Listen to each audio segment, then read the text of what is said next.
tupunguzie kodi, bei kali, maisha magumu. Iyo, mambo vipi watazamaji wetu? Karibu katika uchambuzi wetu, ikiwa ni Lixam Media.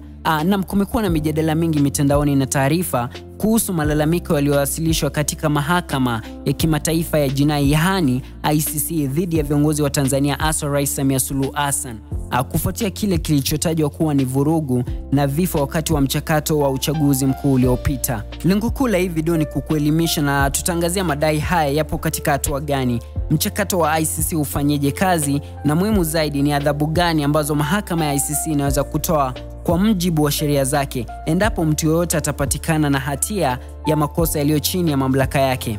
Tafadhali zingatia kwamba uchambuzi huu unalenga kutoa elimu ya kisheria na si kutabiri matokeo ya kesi yoyote. Kwanza kabisa ni muhimu sana kufahamu tofauti kati ya malalamiko na kesi rasmi ndani ya ICC. Kulingana na taarifa mbalimbali ikiwemo kutoka majukwaa ya mitandaoni, kuna watu au makundi ambao wamewasilisha malalamiko au mawasiliano kwa ofisi ya mwendesha mashtaka wa ICC. Malalamiko haya yanadai kutokea kwa ukiukwaji mkubwa wa haki za kibinadamu, ikiwemo mauaji na uhalifu dhidi ya ubinadamu unaohusishwa na uchaguzi nchini Tanzania. Hata hivyo, ni muhimu kusisitiza hili: kuwakilisha malalamiko sio sawa na ICC kufungua kesi. Mahakama ya ICC hupokea maelfu ya malalamiko kama haya kila mwaka. Ofisi ya mwendesha mashtaka, the Office of the Prosecutor, ndiyo yenye jukumu la kuchunguza malalamiko haya na kuamua kama kuna msingi wa kutosha wa kuanzisha uchunguzi wa awali. Kufikia sasa hakuna tangazo rasmi kutoka kwa ofisi ya mwendesha mashtaka wa ICC kwamba imeanzisha uchunguzi rasmi kuhusu hali hii nchini Tanzania. Basi hili malalamiko kama haya yawe ni kesi, ni lazima yapitie hatua hizi: uchunguzi wa awali.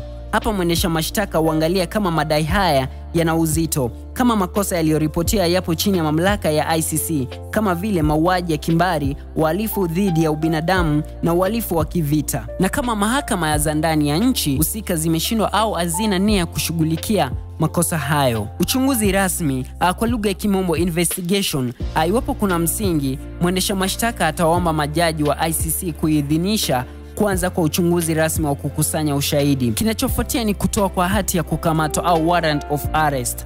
Baada ya uchunguzi, ikiwa kuna ushahidi wa kutosha, mwendesha mashtaka ataomba majaji kutoa hati ya kukamatwa kwa muhusika. Baada ya hapo basi kesi itasikilizwa mbele ya majaji wa ICC. Sasa tufike kwenye swali kuu ambalo wengi wanajiuliza: ikiwa mtu yote atapitia mchakato wote huu na mwisho akapatikana na hatia na mahakama ya ICC, sheria zinasemaje kuhusu adhabu? Adhabu za ICC zimeainishwa waziwazi katika mkataba wa Roma, yani Rome Statute, ambao ndio ulioanzisha mahakama hii, hasa katika ibara ya 77, Article 77. Adhabu zinazoweza kutolewa ni hizi: kifungo jela. Hii ndio adhabu kuu. Mahakama inaweza kutoa kifungo cha idadi maalum ya miaka ambacho hakiwezi kuzidi miaka 30. Kifungo cha maisha jela. Adhabu hii inaweza kutolewa pale tu ambapo kosa lililotendwa lina uzito wa kipekee na pia kwa kuangalia hali binafsi ya mhusika aliyohukumiwa. Jambo la muhimu la kupata ni kuwa mahakama ya ICC haitoi adhabu ya kifo. Hili ni marufuku chini ya mkataba wa Roma. Mbali na kifungo, mahakama pia inaweza kuamuru kulipa faini. Mtu aliyepatikana na hatia anaweza kuamriwa kulipa faini.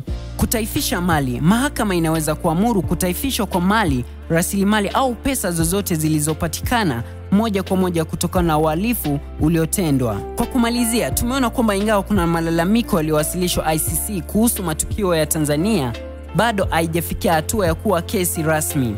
Na pia tumeona kwamba kisheria adhabu kubwa zaidi ambayo ICC inaweza kutoa ni kifungo cha maisha jela na si adhabu ya kifo, huku ikiwa ni fursa ya kutoa vifungo vya hadi miaka 30, faini na kutaifisha mali.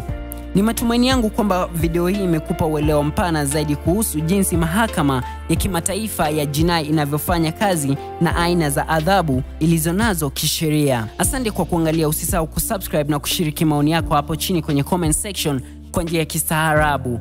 Mimi ni Lixam Classic, hadi wakati mwingine, kwa heri.